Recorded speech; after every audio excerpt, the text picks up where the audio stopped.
Hello മുത്തുമണീസ്, എന്തൊക്കെയുണ്ട് വിശേഷങ്ങൾ? എല്ലാവർക്കും സുഖമല്ലേ? പിന്നെ ഞാനിന്ന് ഒരു പൂക്കുല ജ്യൂസായിട്ടാണ് വന്നിട്ടുള്ളത് കേട്ടോ. നിങ്ങളൊക്കെ ഉണ്ടാക്കിയിട്ടുണ്ടോ പൂക്കുല ജ്യൂസ്? ഞാൻ പൂക്കുല ഉപ്പേരി ഉണ്ടാക്കിയതുണ്ട്. അതിൽ ആവശ്യമുള്ളൊരു വീഡിയോ പോയി കാണുക. പിന്നെ അപ്പോൾ നമുക്ക് പൂക്കുല നല്ലോണം ഒന്ന് ചെറുതായിട്ട് കട്ട് ചെയ്തെടുക്കണം കേട്ടോ. അപ്പോൾ നമ്മളെ പൂക്കുല കട്ട് ചെയ്ത് കഴിഞ്ഞു. ഇനി അതൊന്ന് കഴുകി എടുക്കണം കേട്ടോ.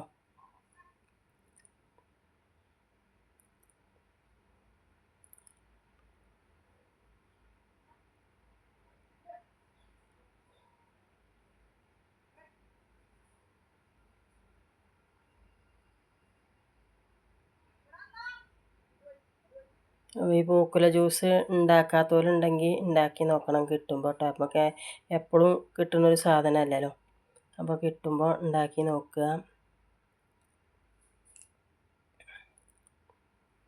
അപ്പോൾ കഴുകി വൃത്തിയാക്കിയിട്ടുണ്ട് കേട്ടോ. ഇനി നമുക്കത് മിക്സിയുടെ ജാറിലേക്ക് ഇട്ട് കൊടുക്കാം കേട്ടോ.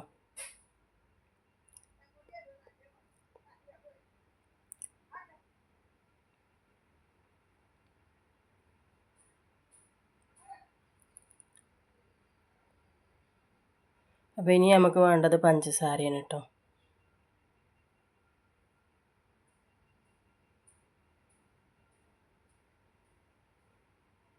ഇനി നമുക്ക് പാലൊഴിച്ച് കൊടുക്കാം.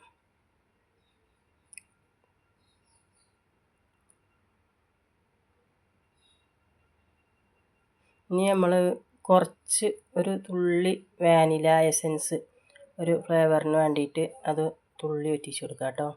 എന്നിട്ട് നമുക്ക് അതിന് ആവശ്യമുള്ള വെള്ളം ഒഴിച്ച് നമുക്ക് അതൊന്ന് അടിച്ചെടുക്കാം.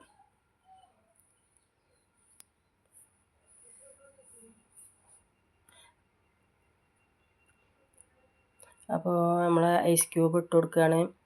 ഇനി നമ്മളെ ജ്യൂസ് അടിച്ചെടുത്തത് അതിലേക്കൊന്ന് ഒഴിച്ചെടുക്കാം കേട്ടോ. അപ്പോൾ നമ്മളെ ജ്യൂസ് ഇവിടെ റെഡി ആയിട്ടുണ്ട് കേട്ടോ. അപ്പോൾ നമ്മളെ വീഡിയോ ഇഷ്ടപ്പെട്ടാൽ ലൈക്ക് ചെയ്യുക, സബ്സ്ക്രൈബ് ചെയ്യുക, ഷെയർ ചെയ്യുക. വീഡിയോ ആദ്യമായിട്ട് കാണുന്നവരാണെങ്കിൽ പ്ലീസ് ഒന്ന് സബ്സ്ക്രൈബ് ചെയ്യണേ. അപ്പോൾ ഈ ഒരു ജ്യൂസ് എല്ലാവരും പൂക്കുല കിട്ടുമ്പോൾ, കാരണം നമുക്ക് ഇത് എപ്പോഴും കിട്ടുന്ന സാധനം അല്ലാത്തതുകൊണ്ട് കിട്ടുമ്പോൾ ആർക്കെങ്കിലും കിട്ടിക്കഴിഞ്ഞാൽ ഒന്ന് ജ്യൂസ് അടിച്ച് ഉണ്ടാക്കി നോക്കുക കേട്ടോ. നല്ല ടേസ്റ്റ് തന്നെയാണ്. ആ വാനില എസൻസിൻ്റെ ഫ്ലേവറും ഒക്കെ ആയിട്ട് നല്ല ടേസ്റ്റുള്ള ജ്യൂസാണ്.